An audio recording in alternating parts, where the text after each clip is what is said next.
we remain steadfast in our commitment in delivering local news that matters. Stories that inspire. Enriching the lives of Filipinos in the Philippines and across the globe. This is your GMA Regional TV. Buong puso para sa Pilipino. Kini ang magdagkong balita karong Martes. Ama-ama nga giing humilugos sa 14 anyos niyang stepdaughter, Sikop. Ang tulo sa luha sa imahen ni Senior Santo Niño nagkuhaan og video. Babaeng pulis nga gikabikil sa transgender nga mosod sa simbahan girelibuhan. Og minilyong balor sa illegal nga drugas na sakmit sa Lapu-Lapu ug Talisay City.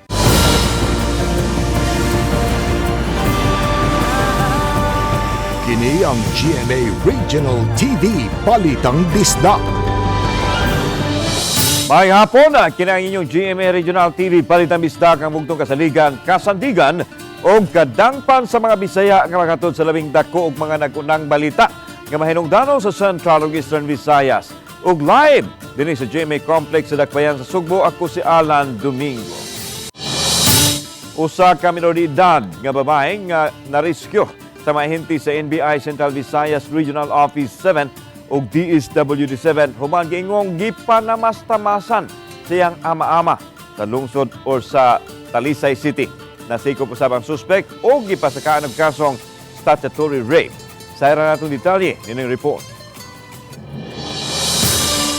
Tungod sa kasensitibo sa balita, taguon lang sa GMA Regional TV ang pangahan sa nalambigit sa krimen.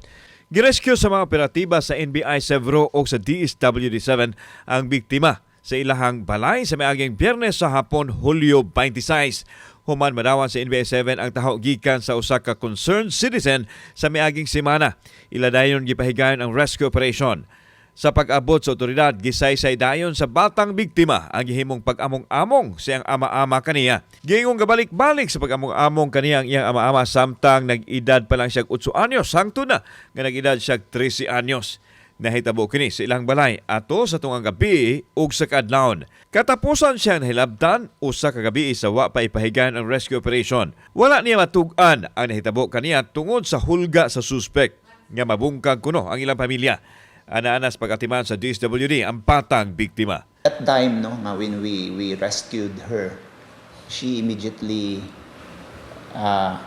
confirmed that she is being raped, and also when we asked her when was the last time, she without hesitation ingon siya, she said to us that it only happened on that very night. So it's like hours before we arrived to their house. Sa pagkasikop sa suspect, gitanggong dayon kini sa NBI Sevro Detention Cell.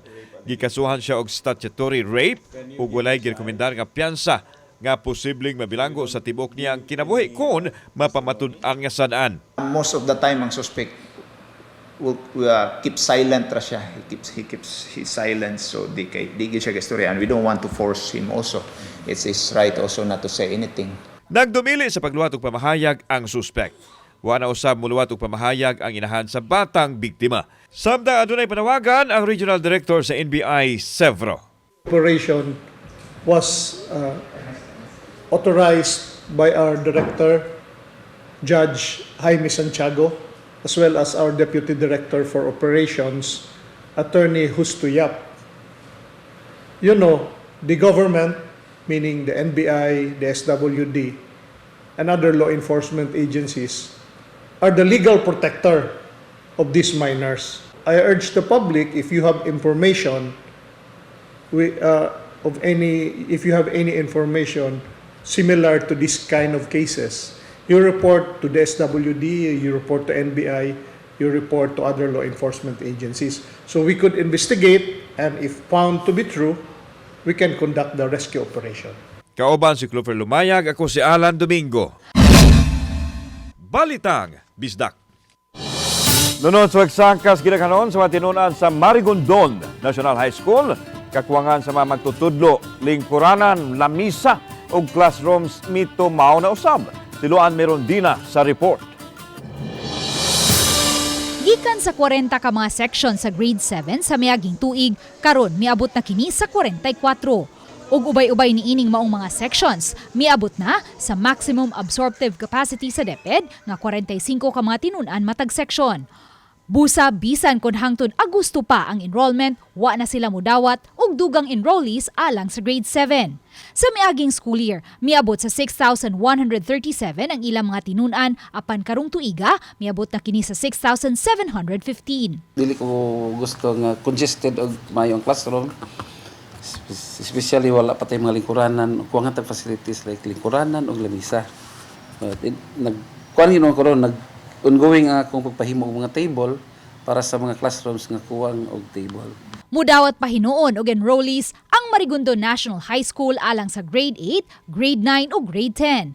Apan matod sa ilang principal, Garvin Vilos, limitado ra usab ang gidaghanon sa mga tinun-an nga ilang dawaton tungod usab sa kakuwang sa mga magtutudlo. Gikan sa 236 ka mga magtutudlo sa junior high school sa Marigondon sa miaging school year, karon anaa na lang sa 219 ang nagpabilin tungod kay sagad kanila nanrabaho na abroad. Kanya wala kay ko mo open aning kuwang diri sa grade 8, 9 ug 10 tungod kay daghang na resign nga teachers. So pag daghang nang resign nga teachers, need ko nga na-replace. Karon kung i-replace na unta ko, adto man gihatag sa akong satellites ko. Subay ni ini, subling mo patuman og duha ka shift sa klase ang maong tunghaan. Ug kay nadugang ang subject nga National Math Program sa matatag curriculum ilabi na alang sa grade 7, mihimo usab sila og adjustment sa oras sa klase. Busa ang klase nila karon magsugod na sa 5:30 AM hangtod sa 12:15 PM. Samtang ang afternoon shift magsugod sa 12:30 PM hangtod sa 7:30 PM. Samtang ang mga classrooms nga gikinahanglan untang ipademolish, gipagamit lang una. Sama na lang ni ining Tan Chi Ling Building nga gawas nga alimuot na magtu pa ang classrooms kun kusog ang uwan tungod sa kadaghang mga buslot sa kisami. Si Teacher Marjorie Bilarma nga karong tuiga lang na destino sa Marigondon High School nangita na og mga pamaagi. Amwara na siyang kuanan og baldi kung mutulog yun siya og kusog. Nya ang mga bata kay likay lang namo siya sa tulog. So kami ra mag-adjust diri kung saan na mo ang setup arrangement sa mga bata. Okay ra. Dili. Dito ko sa DPWH atong last week, kung matuman na ba itong i-promise nilang ibutang sa kuha, wala pa kuno naka-line up. Nya, umabot man ang budget, di pagitaon pa, i-raffle pa, kung kinsa na po yung matagan. Hinuon matod sa principal, nagpatabang na sila sa DepEd Lapu-Lapu City Division aron makapangayo og pondo aron mapaayom-ayom lang una ang mga buslot sa atop ug kisame. Uban ni Marlon Malgazo, Luan Merondina, Balitang Bisda. Gatusan ka mga magtutuo sa simbahang Katoliko ang misalmot sa procession o prayer rally aron ipadayag ang pagsupak sa paghimong legal sa diborsyo sa nasod. Yan tumiaging Sabado. Nangulog kanila si Cebu Archbishop Jose Palma. Ang report ni Femari Dumabok. Gasugod ang prosesyon sa Fuentes Menya hangtod na sa Basilica Minore del Santo Niño. Gawa sa mga imahen sa mahal nga Berhen ug sa Batang Jesus, nausab ang ubang mga imahen sa mga santos. Nagdala sila og mga tarpaulin nga nagpatik sa yes to marriage and family, no to divorce. Gitapos ang prayer rally sa Santos nga misa, nga gisaulog ni Arsobispo sa Subo Jose Palma uban sa mga obispo ug kaparian sa Subo. Giangko ni Palma nga daghang hagit nga atubangon sa mga magtiayon nga sagad mo hinungdan sa panagbuwag. Apan iyang gipahimug-atan ang grasya sa paglahutay, pinaagi sa pagsangpit kanunay sa kahitasan. Iyawin na atong istoryahan pero may na problema. Please also mention the joys of marriage, the blessings of a family, the consultations that we have experienced. Ang Archdiocese of Cebu mo'y labing unang simbahan sa nasod nga milusad og prayer rally og signature campaign batok sa Absolute Divorce Bill nga nag-ung-ung karon sa Senado apan pasado na sa Kongreso. Samtang sa miaging weekend, gipahigayon usab ang duha ka adlaw nga National Charismatic Leaders Conference nga gitambungan sa kapin 1,200 ka mga leaders sa charismatic sa tibuok nasod. Usa sa tumong niini mao ang pagpahibalik sa reliyosong pagpangalagad sa simbahan ug ang pagpasalamat sa kahitasan sa tanang nadawat nga kaayuhan. Gimugatan usab nga magamit kaayo sa Catholic Charismatic Renewal International Service kun charis. ang kahimanan ug ang social media aron mapalambo ang pagtuong Kristohanon. Dugay naman gyud ni charismatic renewal, padayon sila paglig-on og ma-organize ang mga charismatic renewal sa lain-lain nga mga diocese. Labi na gyud karon nga ang mga obispo nagpili na gyud og coordinator. Active sa una niya, nahimos lang inactive, no, nga wala sila ba. Now is the time nga karon katong mga nanamong maka-explain sila, maka-express sila sa ilang natamungan karon sa uban. Gigamit mo na sila as a way of disseminating information, bringing them to come, to attend. Pasabton sila nga ito pag-ayo during the gathering. This is important. Gamit kaya ang kining mga gadget na to, pero it has to be done in a way nga dili mabiya hinon ka ba. Uban ni Marlon Melgazo, Femery Dumabok. Balitang Bisdak.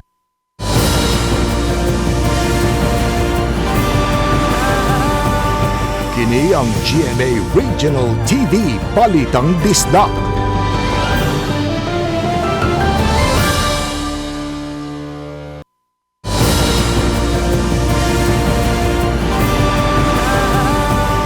Kini ang GMA Regional TV Balitang Bisdak. Imahe ni Senyor Santo Niño giingong mihilak ang dapit diin na himutang ang imahen gidagsa sa mga tao apan adunay pahinumdom ang simbahang Katoliko nga dili dayon mo tuo sa ingon niini nga panghitabo. Ano ang report? Sa sitio tayod sa barangay Basak Pardo, Dakbayan Sugbo, gidagsa sa mangusyoso mga tao tungod sa giingong paghilak sa imahe ni Senyor Santo Niño. Giingong gipahibaw si Geraldine Caromba sa anak sa iyang silingan nga mihilak ang imahin sa Batang Hesus ug sa iyang pagtanaw nini iyang nasaksihan ang pagtuok yun sa tubig gikan sa mata sa imahin. Gitrapuhan niya ang mata gamit ang iyang kamot apan nagpadan gihapon sa pagdagayday ang tubig gikan sa mata sa imahin sa Senyor. Nanibawot akong balhibo sir niya siya po ba kay first time siya nakuha ato nga naka-witness yung nga di ko ano siya niluha. Ang laing silingan nga si Rowena Jusana nakikita usab sa pagtulo sa tubig gikan sa mata sa imahin ug iyahang gikuhaan og video. Di gihapon siya makatuo siya nakitaan nga alang kaniya adto nay gustong ipadayag nga mensahe ang Senyor Santo Niño. Na siya iluha kay gitrapuhan naman ni siya kay na may masakiton nga bata, iyang gikuha nga ayuhon ang bata nya moto gipangkuha na uga na siya nya ang iyang mata mo kuan man gihapon siya kanang burag naglugmak ang luha ba. Kung hindi mo to siya, gibubuan to siya, so magbasa siya, wala man sa mabasa. Kasi ang uban po, mingon, imagination na ni kuno ninyo. O dilyo, nakuan man gani, may kay nganong inato siya. Ang video ni Rowena, mag-i-upload usab ni Camille sa social media. Iyang gipatinaaw nga dili cloud chasing ang iyang tuyo sa pag-upload human kini mag-viral. Alang kanila, tinuod ang ilang nakitaan o dili nila isapayan ang pagbas nila. Tuhog yun siya, sir niya, kanang gi-actionan pag ito na ako siya ana sa akong kuko. Gitrapuhan ako niya, nitubod na sad siya. Nasairan nga mibalhin na og pinuy-anan ang tag-iya sa imahin o gibili na lang kini. Samtang gitataw sa Chairman's Commission on Worship sa Archdiocese of Cebu nga dili pa matawag og milagro ang giingong pagluha sa imahin sa Senyor. Mato ni Father Glenn Guanzon ang Chairman sa Commission on Worship nga matawag lang ang usa ka hitabo nga milagro kon masusi na kini sa mga batid sa simbahan. Tungod nini adunay awhag si Father Guanzon sa mga tawo nga dili dayon mo tuo sa susama nini nga panghitabo. I-check pa kung muna sa simbahan kung tinuod pa kung kanang lahat kay matakibaw ba kung tinuod pa o di or hinimo pa or kanang authentic miracle ba siya. So kina istorihan pa sa simbahan kung usay sa gitang sitwasyon. So dito kita mo dito tuan because every Medela can do such things. Kauban si Clover Lumayag, ako si Alan Domingo. Balitang Bisdak. Viral video din ang itoy or mga itoy gilawong sa mga bitin o gao ang ipaubos sa Carmen Municipal Police Station sa cyber investigation. Ang report ni Femery Dumabok. Gisusi sa Carmen Municipal Police Station ang viral post sa social media sa usa ka Emma Pipito nga nagpakita sa makaluluoy nga kahimtang sa mga itoy nga gisud sa kaula uban sa mga bitin ug haw. Apan matud ni Police Major Charlie Santiago, hepe sa Carmen Municipal Police Station, nga way ni usa sa mga mulupyo ang nakaila kang Emma dihang gibisita nila ang giingong dapit kun diin gipost ang maong viral video. Deactivated na usab ang account ni Emma. Actually, nag-start mi sa kuan sa among investigation sa social media post. Kay gitag man niya ang kuan actually gitag niya ang Lapu-Lapu City and Carmen, Cebu niya. Nagkuan mi na nakakita mi sa pangalan nga certain Emma Pipito. Nagpost sa iyang story ko no, pero nag-agency check mi, nag-check pud mi sa barangay captain. Wala may record nga Emma Pipito. Apan bisan pa niini, nagpadayon ang investigasyon sa kapulisan kabahin niining animal cruelty. Mudangop ang Carmen Police Station sa Regional Anti-Cybercrime Unit nga mopahigan og cyber investigation aron pagsubay sa digital footprints sa viral video.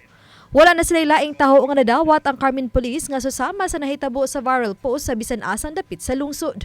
In coordination sa kuan ma'am sa LGU, wala man ma'am, especially sa kuan sa Menro, which is a lead agency sa mga animals. Wala man so far and wala man nagpa-blatter sa every barangay or diri sa station.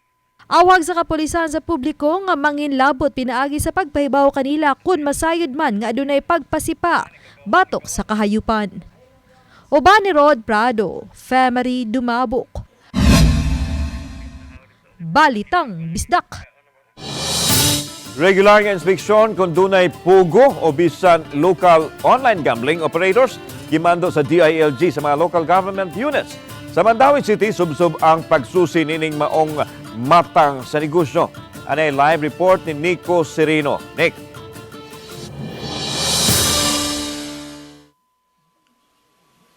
Yes lang taliwa ning pagtumaw sa issue sa Pogo, lakip sab sa gipa-monitor karon kining operasyon sa mga online gaming operators sa lain-lain nga mga LGUs.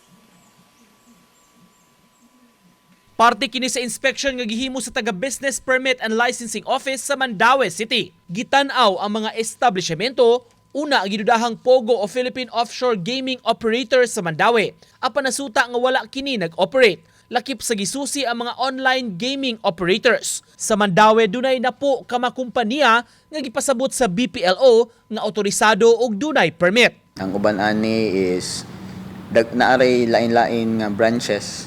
Makita man nato na siya around Mandaue City, but these are being operated by a certain one entity. Let's say na usa ka entity pero ang iyang branch duha na iunom. Karong bag-o mipagawas og kamanduan si DILG Secretary Benjamin Abalos sa tanang LGUs nga mopahigayon og inspection. Taliwa kini sa mitumaw nga issue maong angayang masusidaan ang gilapdon kun may operasyon man o dili. To conduct inventory of online gaming and then to conduct inspections on such operations to check whether or not they have the appropriate licenses and permits. Matud sa BPLO, kaniadto pa man naghimo na sila og inspection niini. Gipangayuan sab ang mga gambling operators sa pagpasumiter sa ilang mga dokumento aron masusi na silang daan sa BPLO. Gipasukip sab sa ilang operasyon ang pagtan-aw sa mga BPOs o call center. Tanan nga online operations nga naa sa syudad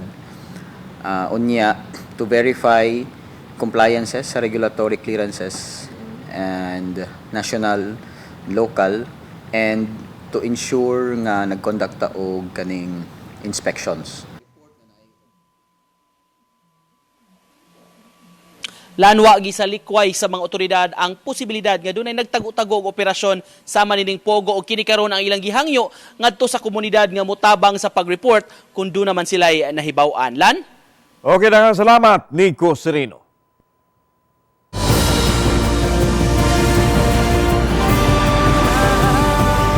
Kini ang GMA Regional TV Balitang Bisdak.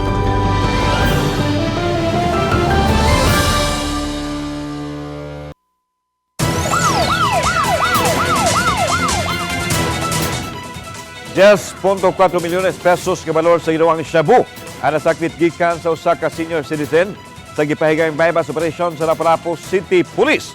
Uban ang PDS 7 sa Sitio Puso Center, Barangay Mactan, pasado alas 9 kagabi. Ang 60 anyos nga suspect kinsa giilang ang usa ka high-value individual taga Capitol Site, Cebu City.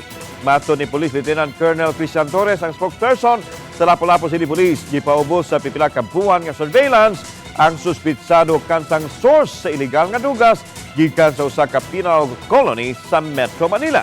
gawa sa mga pinakiting ginawang shabu nga mitimbang og kapin 1.5 kilos nagkuha usab gikan kaniyang usa ka caliber 45 pistol nga may mga bala. Sa pagkakutlo nining balita, wa pa kakuhai sa habig ang suspitsado. Nadakpan naman to katong previous katong 5 kilo o 4 kilo. Kani siya may bagong duwa din sa Lapu-Lapu. Girilibuhan sa katungdanan ang usa ka policewoman nga nalambigit sa viral video sa usa ka trans woman nga mosulod unta sa Basilica Minore del Santo Niño. Giklaro hinuon ni Police Lieutenant Colonel Janet Rafter, ang Deputy City Director for Operation sa Cebu City Police Office nga gipatuman ang pagrelibo isip kabahin sa gihimong investigasyon sa nahitabo. Wa pa mo detalyang opisyal sa inisyal nila nga pakisusi apan gipaniguro nini nga patas ang ilang gihimong investigasyon. Sa yun nini, nag-viral ang video nga gi-upload sa usa ka trans woman kinsa usa-usab ka OFW dihang wa dawata sa mga security guards ang iyang dalang pasaporte isip hulip sa ID aron makakuha siya og tapis siyang pagsulod sa Basilica. Dihang nahitabo ang komosyon, nanginlabot ang policewoman og dihang nasuta nga mail ang nakabutang nga entry sa passport, diha pa siya gipasulod og wa na i-require ang pagtapis sa shorts nga gisuloob dinhi. Samtang nagpabiling nagpakahilom ang Basilica sa isyo. Wa pa usab muluwat og pamahayag ang mga gwardya ug ang pulis nga nalambigit. Ato po siyang immediate na nga ato siyang gi-verify gyud nga nganong naabot siya ni adtong nganong nahimo to niya nga action nga supposed to be wala naman unta ang iyahar gyud untang iyang presensya dito is for the security nga kuan for security kuan gyud purposely nganong naabot siya ni adto nganong ni-intervene siya ni adto nga maot kato nga sitwasyon ba. So she already gave her statement ni ana. Pasado na sa second reading sa Mandaue City Council ang ordinansahon sa single pole policy o magtagsa na lang kapusti sa mga public utility companies. Inay nga tagsa-tagsa silang magpabarog og poste alang aron makaserbisyo silang mga kliyente. Ang report ni Nico Serino. Sa daghang bahin sa Mandaue City, kumon kini nga talan-aon. Nagtapad-tapad nga mga poste sa kuryente o ubang public utilities kundiin gikabit ang ilang mga linya.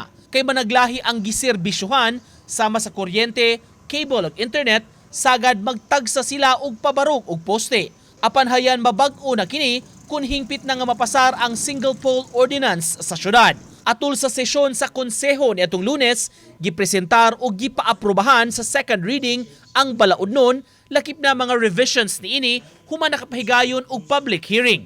Pasabot sa nangamahan, kung mapasar, ma-regulate ang gidaghanon sa mga poste, tagsa ra gyud sa usa ka lugar.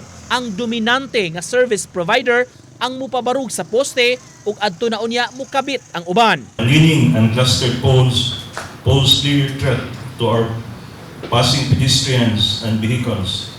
It is incumbent upon the city government of Mandaue to protect and safeguard the interests of general public against the hazard. Tuyo sa ordinansahon ang pagpalimpyo o pagpahapsay sa kadalanan ug alang sa kaluwasan sa mga tao. Mas mapahawan sab kuno ang sidewalk kun menos ang mga poste nga magbarog ug di na makababag sa mangagi. Not just mobility sa mga vehicles but also pedestrians. Because we have observed ang atong sidewalk, gagmay kayo, napagidaghan kay poles. Pero if we can have a single pole, so the mobility of the pedestrians, hapsay na. Lakip sa probisyon ni ini ang pagmando sa mga kumpanya kabahin sa height requirements sa poste ug sa mga attachments ni ini nga makatabang sa pagpameno sa disgrasya sama sa pagkasangit ug pagkaguyod sa mga trucks. Ato gi-address ang spaghetti wires na ma-in order na kung single pole policy na. In fact, we have our kanang ongoing operations now katong cable clearing, but it is not sustainable kay mukuan man na mag-anam naman sa liter og baga kung nanay mga maad na linya. Uban ni Godfrey Relien, Nico Sereno, Balitang Bisda. Mukhang tinan sa 6 milyones pesos ang balor sa gidurang shabu.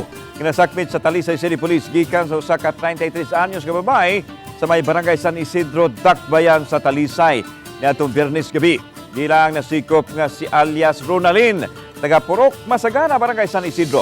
Mato ni Police Lieutenant Colonel Ipriam paguyod ang hipi sa Talisay City Police nga ang suspect og ang iyang kapuyo nga si alias Joey mao'y nagtinabangay sa illegal nga negosyo nga gisugdan nila sa Yuni ning tuiga. Giulagway sa kapulisan si Ronalyn nga mao'y tigrimit sa halin og sa balansi sa gipayuhot nga illegal nga drugas. Samtang ang kapuyo sa dinagpan nga nakaipsot kiingong mao'y tighatod sa illegal nga drugas. Unom ka adlaw gipanidaan sa kapulisan ang duha human madawat ang kasayuran sa illegal nilang kalihukan. Sa bypass operation nasakmitan si alias Ronalyn og 900 grams sa giduhang shabu nga mobalor og 6.1 million pesos. Kaso kalapasan sa Comprehensive Dangerous Drugs Act ang ipasaka batok sa dinakpan. Lapu-Lapu City, 10 mino sa ginaganon sa mga drug-cleared barangays itandi sa Mandawi City ug sa Cebu City. Subay ni gitigom ang mga kapitan sa mga barangay sa Dakbayan sa Lapu-Lapu. Kadagkuan sa City of Lapu-Lapu Office for Substance Abuse Prevention, Conclusap, PDEA 7 ug Lapu-Lapu City Police kaninang buntag. Gustong masayra ni Mayor Jonard Ahong Chan sa kinahanglanong palambuong malakang aron masumpo ang suluran sa illegal nga drugas. Matod pa, 8 ka barangay sa Dakbayan ang gideklarar nga drug-cleared samtang 9 ka barangay ang miduso sa mga requisitos aron madeklarar nga drug-cleared. Samtang karong Agosto 1, ipaubos sa final validation sa Regional Oversight Committee for Drug Clearing ang 3 ka mga barangay sama sa Kalawisan, Panganan ug Kaubian. Niadtong Hulyo 17 na dismantle sa mga sakop sa PDEA 7 ang gitumbok nga drug den sa barangay Kalawisan. Di nasikop ang mga nag-operate nini ug ang duha ka mga mibisita sa dapit. Kanina during our meeting, usas nakita nga mga problema is the issuance of death certificate and cannot be located nga mga personalities nga one of the requirements sa ato ang pagdeklarar sa usa ka barangay nga drug cleared. Kani siya kay nakuha naman ni pwede na makaproceed yun ang barangay Kalawisan for their application for the drug cleared status.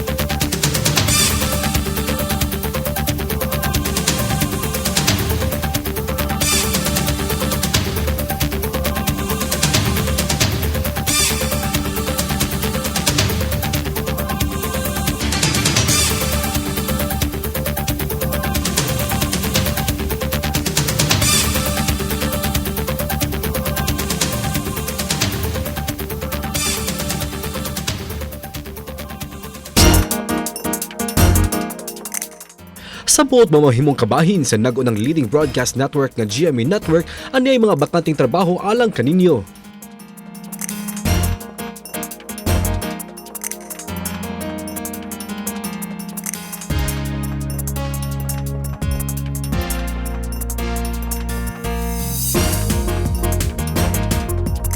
Sa mga interesadong aplikante, mamahimo bisita sa careers.gmanetwork.com alang sa dugang detalye.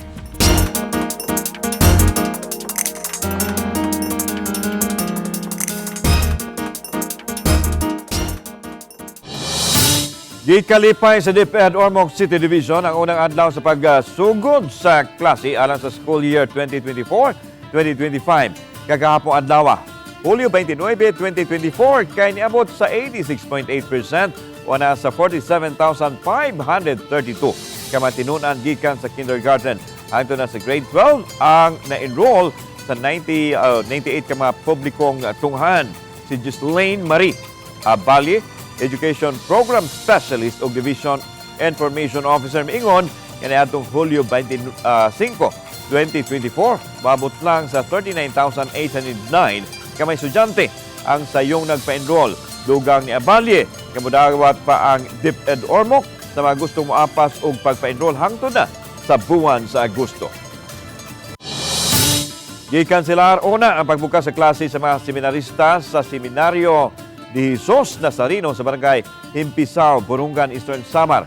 Gumikan sa niulbong sunod ni atong Domingo. Mato ni Father Joderic Calumpiano, ang rektor sa mga seminaryo, nakahukom sila nga temporaryong papaulion ang 108 ka mga seminarista base sa assessment sa Burungan Bureau of Fire Protection. Mukaban sa 7.5 milyon pesos ang danyo sa maong sunog. Mato ni Senior Fire Officer 1 Franklin Marzon. Nagsugod ang sunog sa nahabilin nga insinso sa ikaduhang andana sa kapilya nga gigamit sa misa. Giingong daling mikatap ang kayo gikan sa ikaduhang andana o sa social hall tungod kay ang tibuok pasilidad giingong ginama sa line materials. Aprobado na sa Commission on Higher Education ang tanang mga kursong gitanyag sa Mandaue City College. Malipayang gipahibaw sa tagduma sa eskwelahan nga nadawat na nila ang tanang Certificate of Program Compliance alang kini sa tanang siyam ka mga programa sa tanyag sa eskwelahan. Labing bag-o nini ang ilahang Bachelor in Industrial Technology. Gipresentar sa College President Dr. Joey Rivamonte ang dokumento. Uban iyang mga deans ngadto sa mga city officials dungan sa ilang pagpahalipay sa paningkamot nga ilhon kini sa Chad.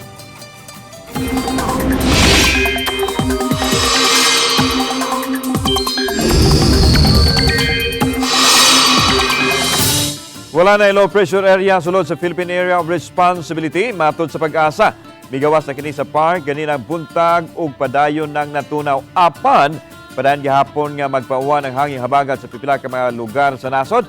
Makasinati ug katag-katag kapag uwan ang pipila ka bahin sa Eastern ug Central Visayas sama sa Northern ug Eastern Samar, Southern Leyte, Leyte ug Cebu. Posibleng masinati ang mga pagbaha ug landslide. Busa kanunay gyud nga mag-amping mga kapuso. Kami, ang GMA Regional TV Balita Misdag, kinatibok ang pwersa lang sa mas dakong misyon o masalapad nga pag-alagad sa nasod. Maayong hapon, mga kapuso.